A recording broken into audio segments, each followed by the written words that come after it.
নমস্কার। বড় খবর, যুদ্ধের খবর দিতে বাংলার প্রাইম টাইমে আজ আমি ময়ূক রঞ্জন ঘোষ রয়েছে এবং আমার সাথে রয়েছে সমাদৃতা মুখার্জি। দিনে দুবার ব্যবহার করো স্টপেজ ক্রিম আর নিজেকে রাখো evergreen. Keya Seth aromatherapy stop age cream আর খুঁজে পাও নতুন আমিকে। যুদ্ধ, ভয়ঙ্কর যুদ্ধ লেগেছে বা লাগতে চলেছে। তৃতীয় বিশ্বযুদ্ধে পরিণত হলে এই যে যুদ্ধ ইসরায়েল এবং ইরানের মধ্যে এই মুহূর্তে যে আজ আমরা পাচ্ছি, সেই যুদ্ধ যদি ভয়ঙ্করতম জায়গায় পৌঁছায় কেউ বাঁচবো না। ইসরায়েল যদি না বাঁচে ইরান বাঁচবে না, ইসরায়েল যদি না বাঁচে ভারতে তার আঁচ পড়বে এবং তার জন্য গোটা পৃথিবী হয়তো তছনছ হয়ে যেতে পারে। এবং তার প্রত্যেকটা আপডেট আজ আমি এবং সমাদৃতা আপনাদেরকে দেব। সমাদৃতা বিস্তারিত এবার জানাবে। ঠিক কিভাবে ময়ূক যেটা বলছে যে কিভাবে তৃতীয় বিশ্বযুদ্ধে পরিণত হতে পারে, কেন গোটা বিশ্ব জড়িয়ে যেতে পারে, সেটাই ধীরে ধীরে বোঝাবো আপনাদের।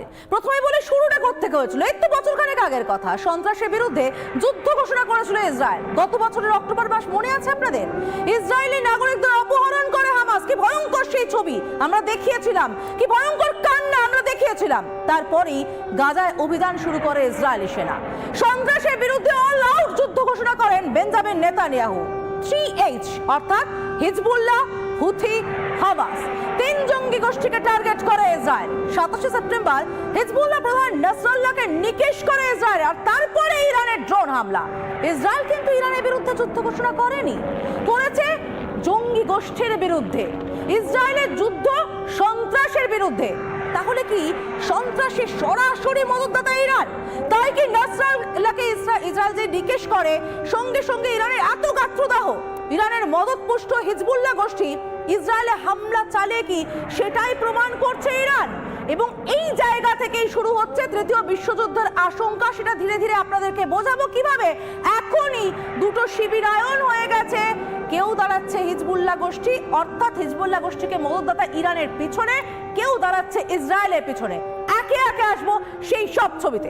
ময়ূক, সমাদৃতা, এই মুহূর্তে আমাদের গোটা বাংলার মানুষকে এটা জানাতে হবে, যারা এই মুহূর্তে বাংলা থেকে দেখছেন, গোটা ভারত থেকে দেখছেন, ভারতীয় উপমহাদেশ থেকে যারা এই মুহূর্তে দেখছেন, কেউ সুনিশ্চিত, কেউ সুরক্ষিত থাকতে পারবেন না। না বাংলাদেশ থাকতে পারবে, পাকিস্তান থাকতে পারবে, ভারত থাকতে পারবে যদি এই ধরনের মিসাইল স্ট্রাইক লাগাতার চলতে থাকে। এই মুহূর্তে লেবাননের ছবি আমরা দেখাচ্ছি।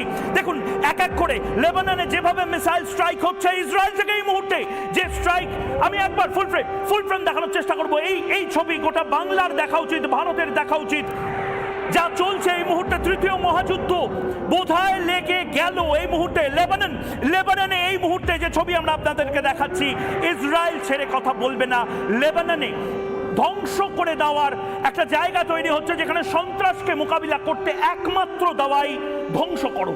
ইসরায়েল এই ধ্বংস করো, একেবারে ঘর মে ঘুসকে মারা যাকে বলা হয়, সেটা করছে। এইদিকে এবার আমরা দেখাবো কালী পুজোর আগেই তুবড়ির মতন ফাটছে মিসাইল।